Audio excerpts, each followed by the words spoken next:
Hey, what's up, guys? Little man with a big opinion here.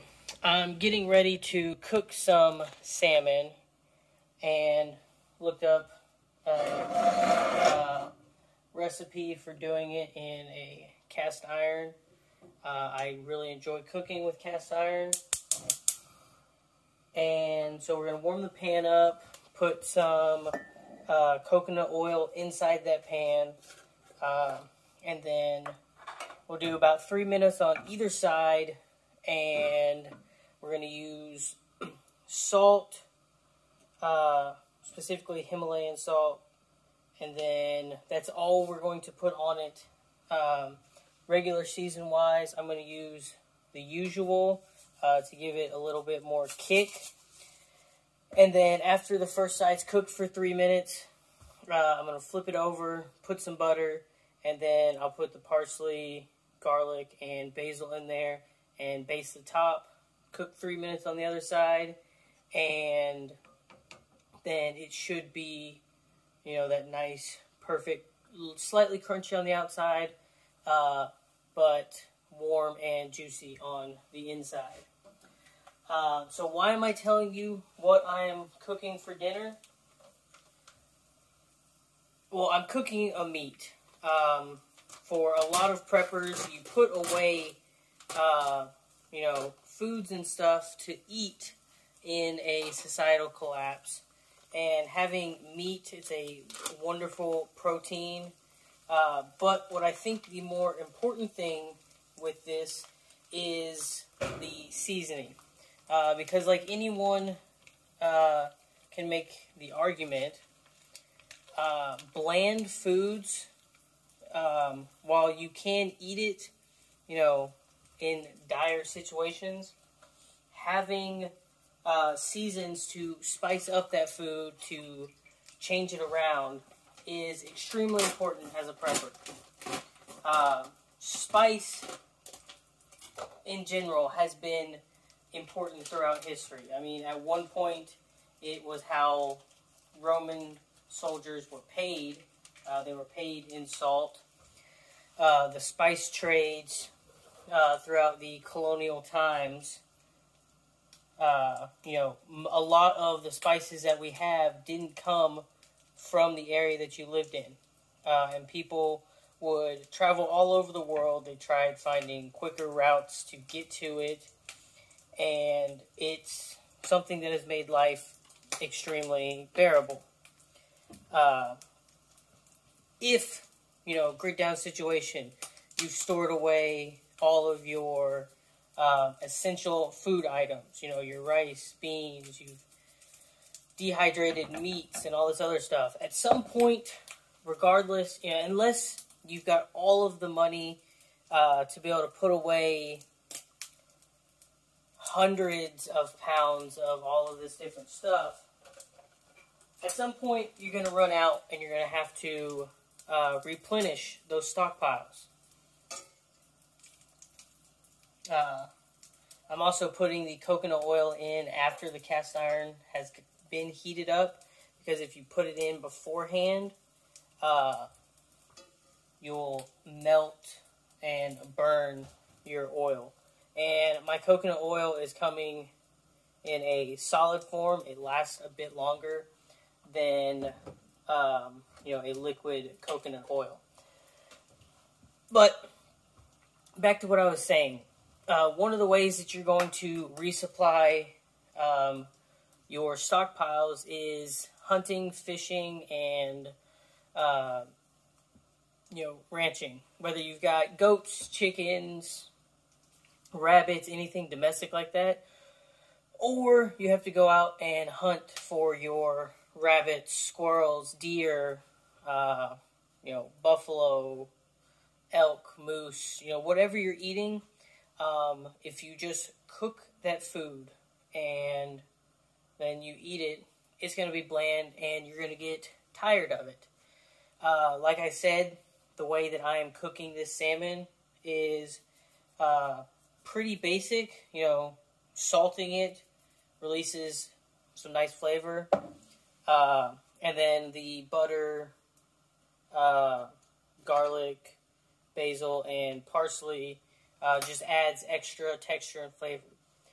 But this isn't the only way that you can cook salmon.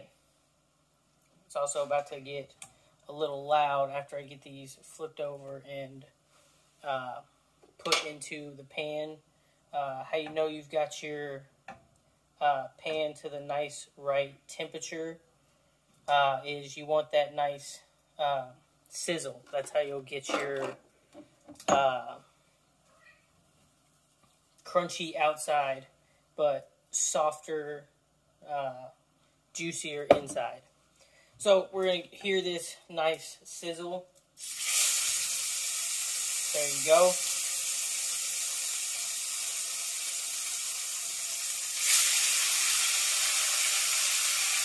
Alright. Now I am turning the heat down.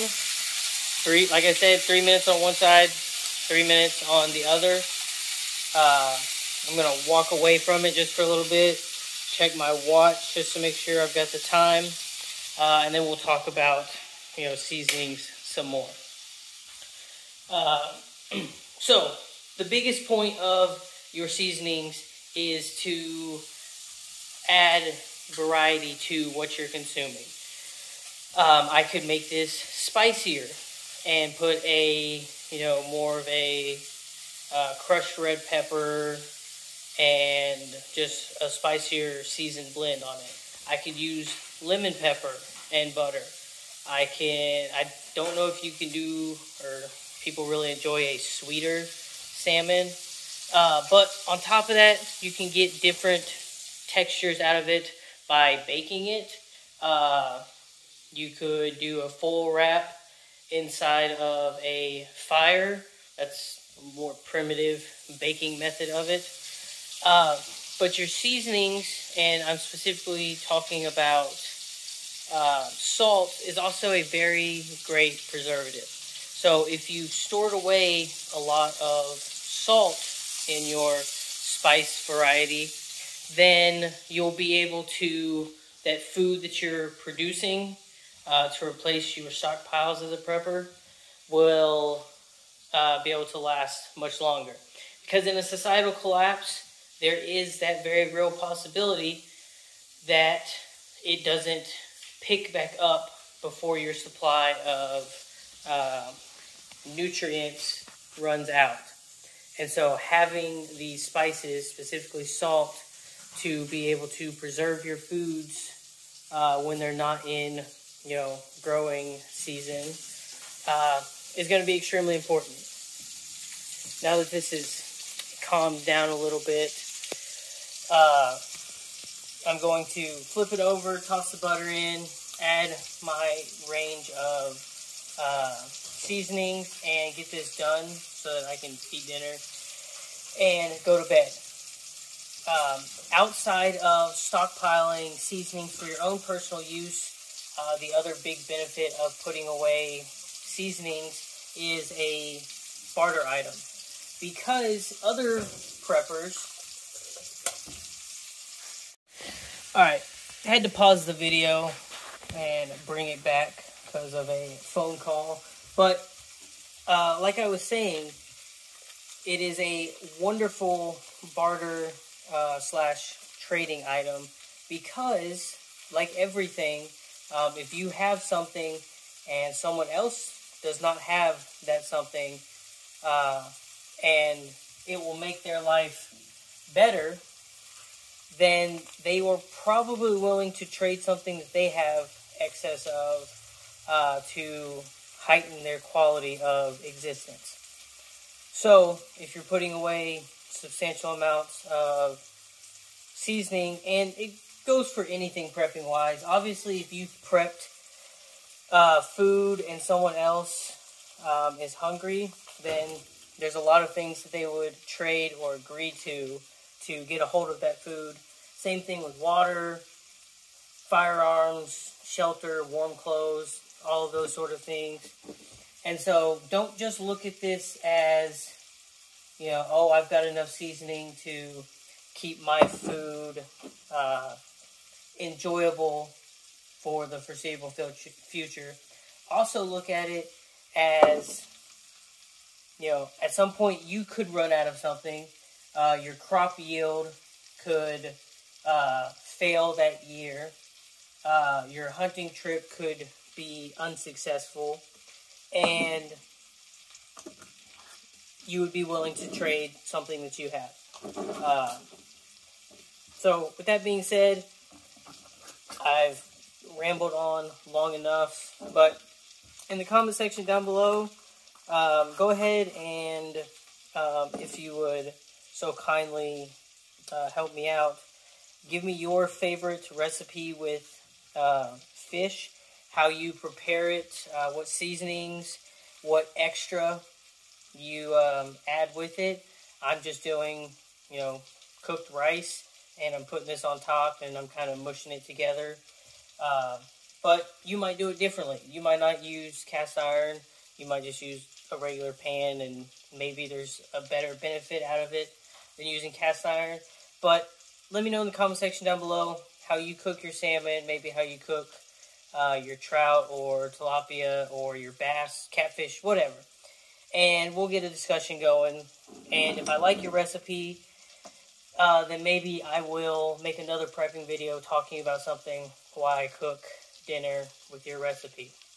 That being said, I'm always open to the questions you leave down below. They could be worthy of a video. They could be worthy of me just replying to your comment and answering your question.